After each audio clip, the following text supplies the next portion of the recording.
Las cosas que nos rodean, y más implícitamente el origen de estas, nos plantea un panorama de diversidad interesante en el mundo de los materiales, ya que a partir de sus características físico-químicas nos es posible interpretar su comportamiento ante diversas aplicaciones, dando lugar a un conocimiento más amplio para poder decidir y contemplar dichos parámetros en nuestro proceso de diseño.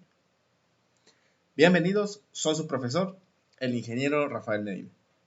En esta videoclase aprenderemos a diferenciar las principales características físico-químicas que poseen los materiales, dando lugar a un estudio interesante que le ayudará a comprender la importancia en el dominio de este tema. Comenzamos.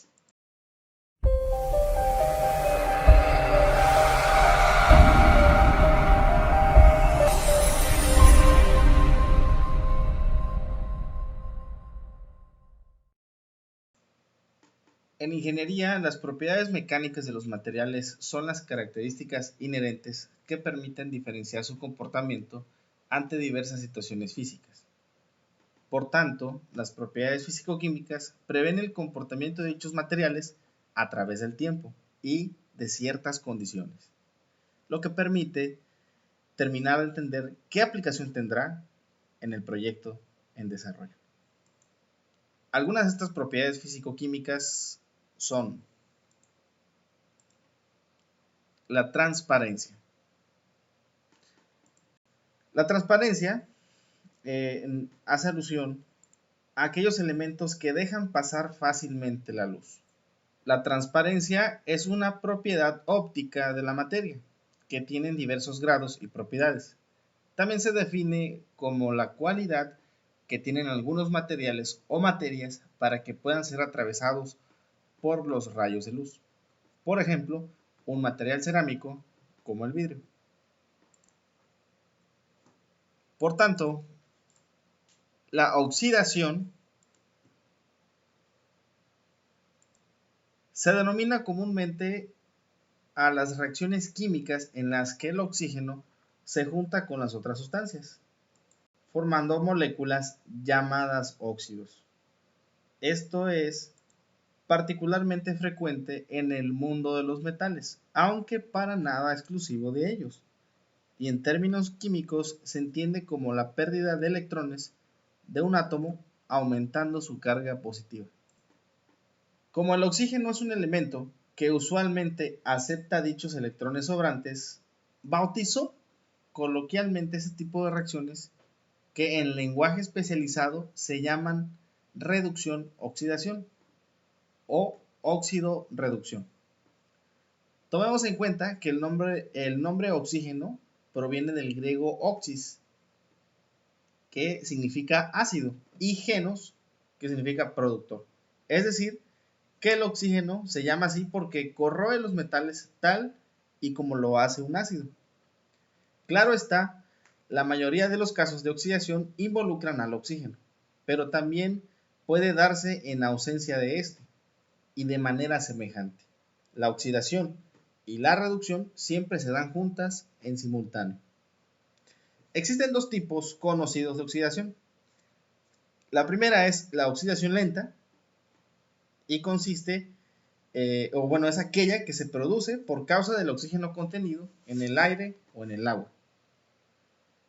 Esa que hace que los metales pierdan su brillo y sufran corrosión al estar expuestos demasiado tiempo al ambiente. También tenemos la oxidación rápida. Ese tipo de oxidación ocurre en reacciones químicas violentas, como la combustión, generalmente exotérmicas. Libera energía en forma de calor y se produce fundamentalmente en elementos orgánicos, con contenido de carbono e hidrógeno. Básicamente lo que ilustramos aquí es que la oxidación puede darse a través de fenómenos naturales o bien por reacciones químicas específicas que se tengan sobre el material. En tanto, la corrosión es el proceso de degradación de ciertos materiales como consecuencia de una reacción electroquímica, o sea, de óxido-reducción a partir de su entorno. Se trata de un fenómeno natural, espontáneo, que afecta sobre todo, aunque no exclusivamente, a los metales. La velocidad de la reacción depende de la temperatura a la que ocurra, así como de las propiedades de los elementos involucrados, especialmente de su salinidad.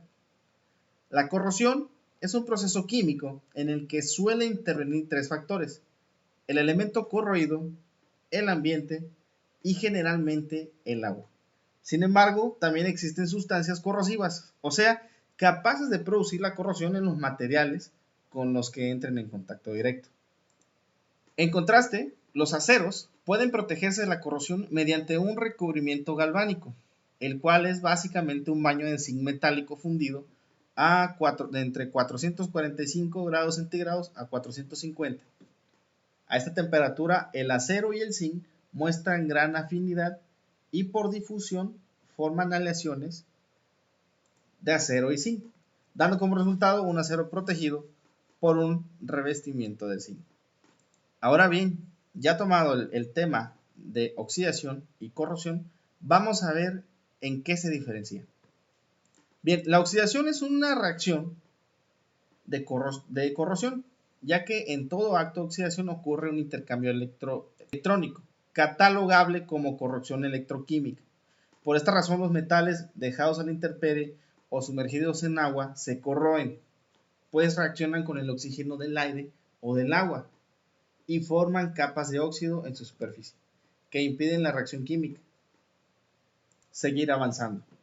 Sin embargo, esta capa de óxido es mecánicamente removida y las capas más profundas de metal se exponen de nuevo al oxígeno, resultando en la destrucción del material por completo.